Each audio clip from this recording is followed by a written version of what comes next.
ಕೈಲಾಸದೊಡೆಯ ಶಿವಶಂಕರ ಚಿಕ್ಕತನದಿಂದ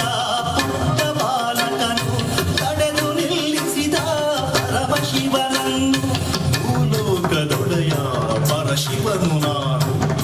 ನನ್ನೇ ತಡೆಯಲು ಯಾರು ನೀನು ಯಾರಾದರೇನು ಬಿಡಲಾರೆ ನಾನು ತಾಯಿಯ ಅಪ್ಪಣೆ ಇದು ಎಂದರು ಕೋಪಗೊಂಡನು ಆ ಶಿವನು ಪ್ರಚಂಡ ತಾಂಡವ ಭೈರವನು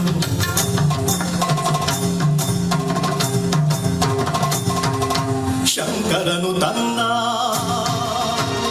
ಕೈಶೂಲದಿಂದ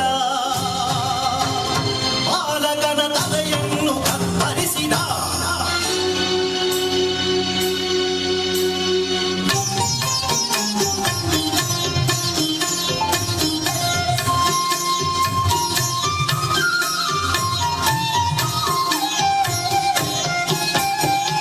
ಸ್ನಾನವ ಮುಗಿಸಿ ಬಂಗಳು ಆಗ